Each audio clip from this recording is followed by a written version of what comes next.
Welcome back to the deep dive. Today we're taking a plunge into a really mind-bending worldview, one that fundamentally challenges, how we think about stability, chaos, even our own growth. That's right. Our subject is Nassim Nicholas Taleb's, well, truly groundbreaking work, Antifragile, Things That Gain from Disorder. A classic. Yeah, and if you're thinking, oh, another self-help book, let's maybe reset that expectation right now. Definitely not self-help in the usual sense. Taleb himself calls it self-skin in the game. And believe me, it's provocative, often confrontational.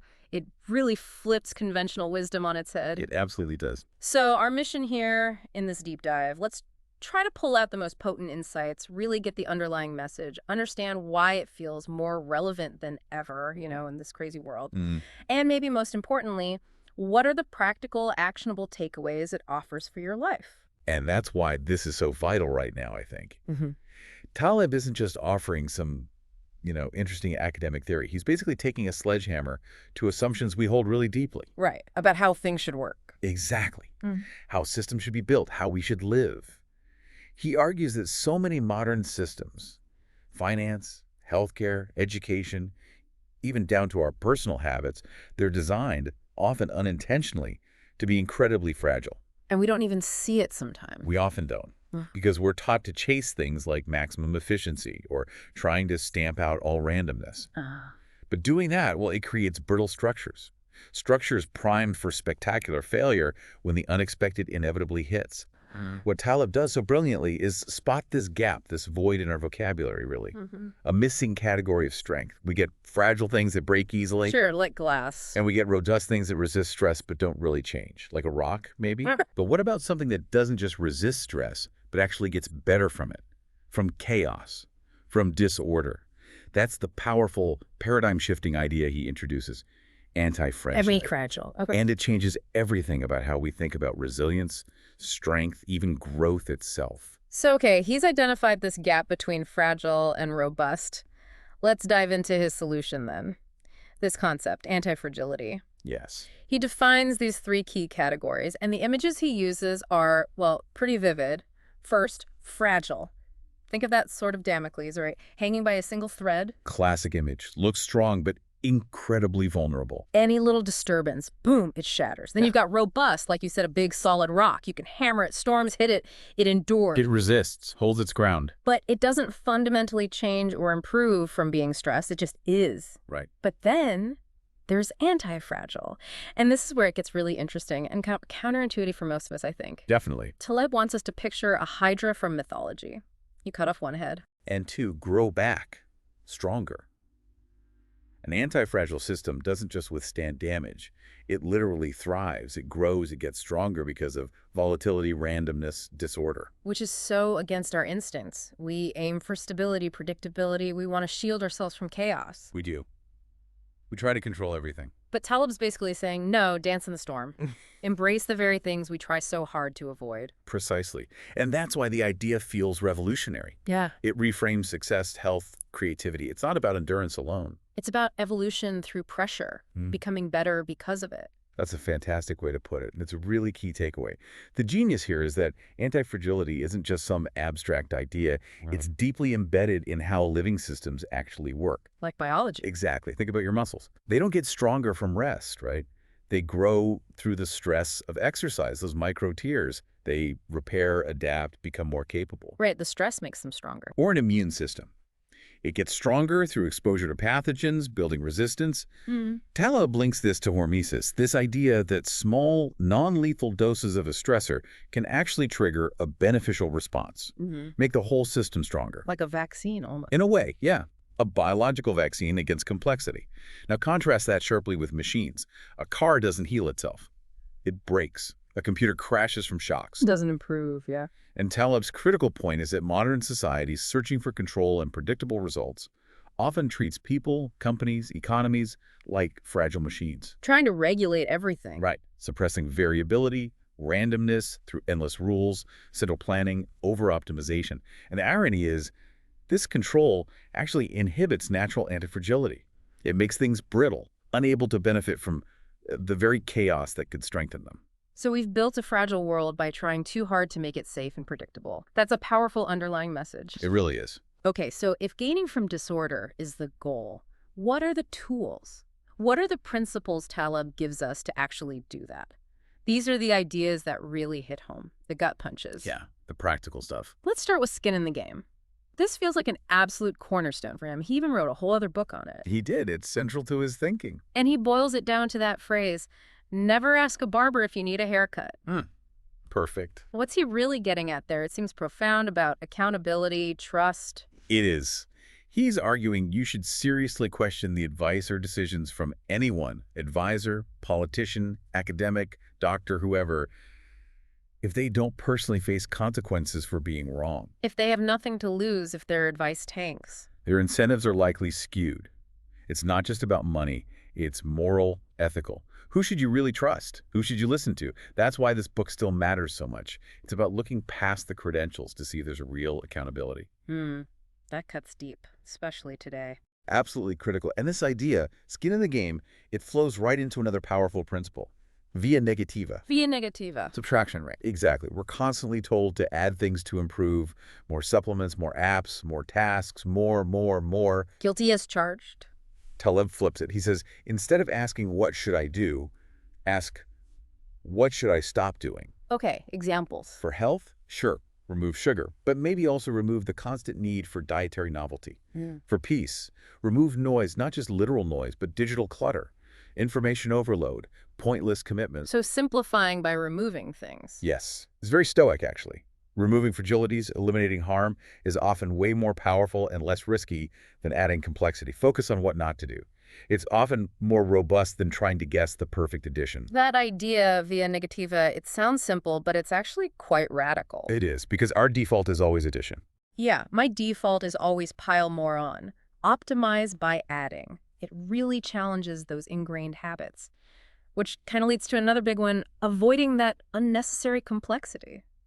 Taleb's argument for optionality over prediction. Yes, this is huge. We're obsessed with forecasting, aren't we? 5-year plans, economic models, guessing what's next. Constantly trying to predict the future. Taleb basically says that's a fool's game, especially in complex systems where these black swan events, these total wildcards, can hit any time. You just can't predict them reliably. So instead of guessing what's coming, he says, structure your life, your investments, your career, your systems, so you can benefit from any possible future, not just the one you predicted. Like evolution. How so? Evolution doesn't predict. It tries things out, lots of variations. Some fail, some adapt, some win, partly by chance.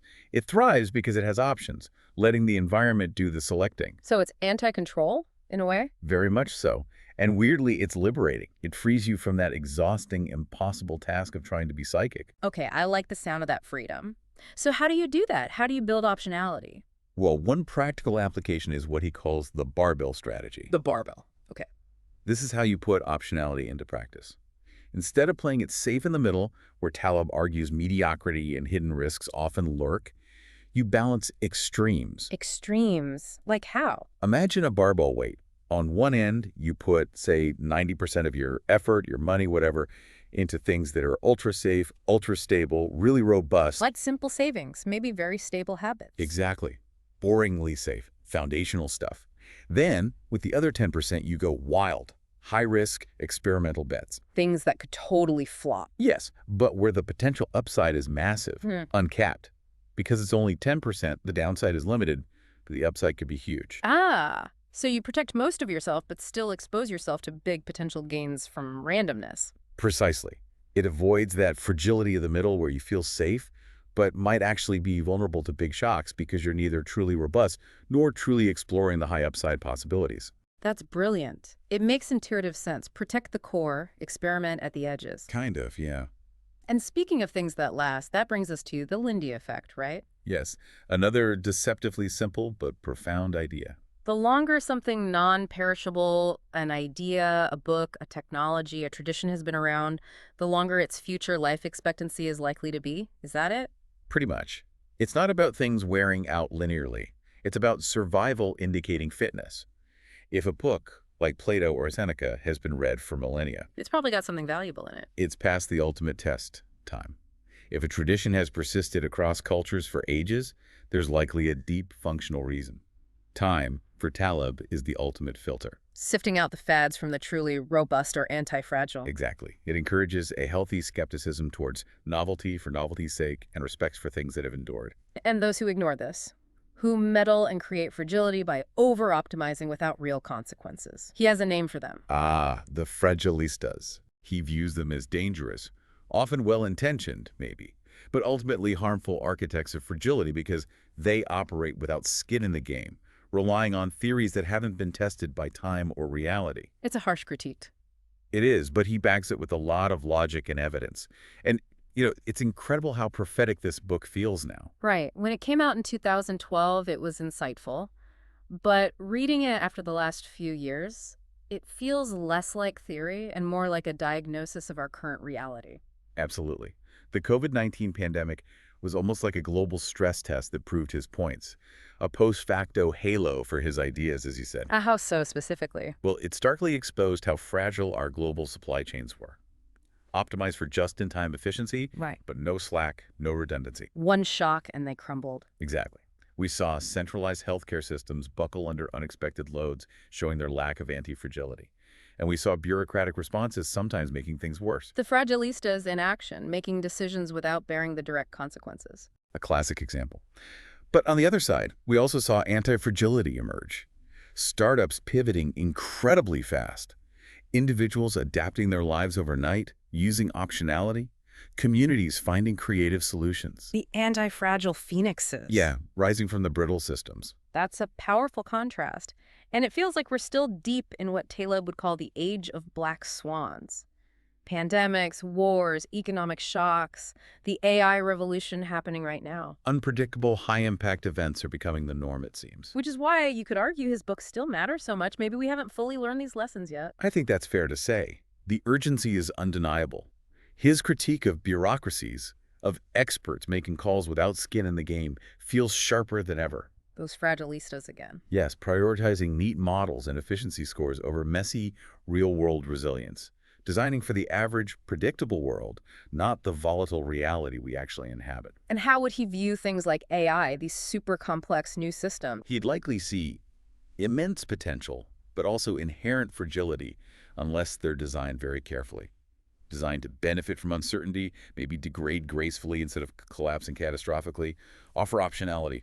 Otherwise, Ticking time bombs. he'd almost certainly frame them as potential ticking time bombs of hidden fragility, if we're not careful. So it's not just these huge global systems or tech things, is it? This really scales down to the individual level, too. Oh, absolutely. It applies just as much to our personal lives, our inner worlds. Think about mental health, self-growth.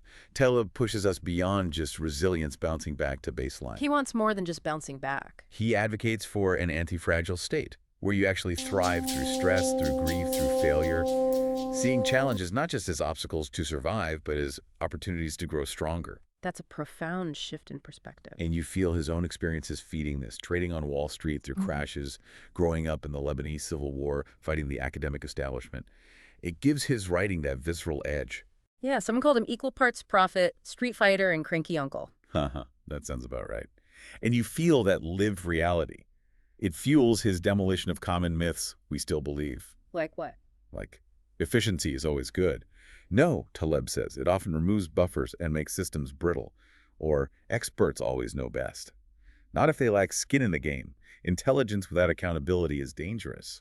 Or, stability is the ideal. No, stability can breed hidden fragility, making us unprepared for shocks. He'd say we need some managed chaos. Exactly.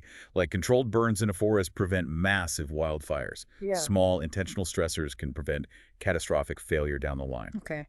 So after this deep dive into Antifragile, if we had to boil down Taleb's core underlying message to just one sentence, what would it be? For me, I keep coming back to something like, don't just survive the unexpected, become the kind of person or system that grows stronger because of it. That captures it perfectly. And building on that, maybe the final thought for you, the listener, is that needing anti-fragility isn't just theoretical anymore. It feels, well, existential. Existential. Yeah. We live in a world that's increasingly volatile, uncertain, complex. Just being resilient, just bouncing back to normal often isn't enough anymore. So what's the challenge, the opportunity? The real challenge, and maybe the most exciting opportunity for what's next for you, is figuring out how you can consciously leverage chaos and uncertainty in your own life. I mean, Think about it.